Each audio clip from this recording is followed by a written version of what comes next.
নমস্কার বন্ধুরা, কাকলির হেসেল উইথ লাইফস্টাইলে আপনাদের সবাইকে স্বাগত। আজকে আমি কাঁকরোলের অতি সহজ ও অতি টেস্টি একটি রেসিপি আপনাদের সঙ্গে শেয়ার করব। রেসিপিটির নাম হলো কাঁকরোলের ঝুরঝুরি। রেসিপিটি তৈরি করার জন্য আমি প্রথমে একটা কড়াইতে কিছু পরিমাণ তেল দিয়ে দিলাম। তেলটা গরম হলে এর মধ্যে একদম ঝিরিঝিরি করে কেটে নেওয়া এক বাটি কাঁকরোল ঢেলে দিলাম। বন্ধুরা, এই রেসিপিটি তৈরি করার জন্য কিন্তু এই কাঁকরোল একদম ঝিরিঝিরি করে কেটে নিতে হবে। যত ঝিরিঝিরি করে কাটবেন তত এই রেসিপিটা খেতে ভালো হবে। আর এর মধ্যে দিয়ে দিলাম কুচনো দুটো পেঁয়াজ,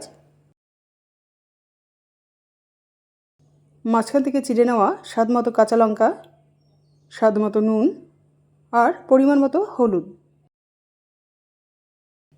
এবার এই সমস্ত উপকরণগুলোকে একসঙ্গে ভালো করে মিক্স করে নিয়ে একটা ঢাকনা দিয়ে ঢেকে এই উপকরণগুলোকে ভেজে নেব। আর মাঝে মধ্যে ঢাকনাটা খুলে একটু নাড়াচাড়া করে নেব। এই সময় গ্যাসের ফ্লেমটাকে মিডিয়াম থেকে লোয়ের মধ্যে রাখতে হবে। বন্ধুরা, রেসিপিটা আপনারা পুরোটা দেখুন। দেখার পর যদি রেসিপিটি আপনাদের ভালো লেগে থাকে তাহলে প্লিজ এই রেসিপিটিকে লাইক ও শেয়ার করে দিবেন। আর আমার কাছ থেকে এইরকমই নিত্য নতুন রেসিপির আপডেট পাওয়ার জন্য এই চ্যানেলটিকে সাবস্ক্রাইব করে নেবেন। আর তার সাথে সাথে পাশে থাকা বেল আইকনটি ও অল বাটনটাও প্রেস করে দেবেন, যাতে আমি কোনো নতুন ভিডিও আপলোড করার সঙ্গে সঙ্গেই আপনাদের কাছে খুব সহজেই পৌঁছে যায়। কাঁকরোলগুলো এইরকম ভাজা হয়ে গেলে এর মধ্যে দুটো ডিম ভেঙে দিয়ে দিলাম।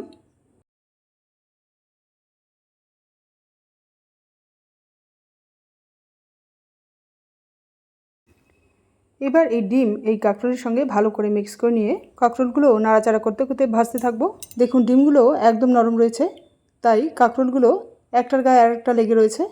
এই রেসিপিটা ততক্ষণ ধরে ভাজতে থাকবো যতক্ষণ পর্যন্ত ডিমগুলো শক্ত হয়ে গিয়ে ঝরঝরে না হয়ে যাচ্ছে।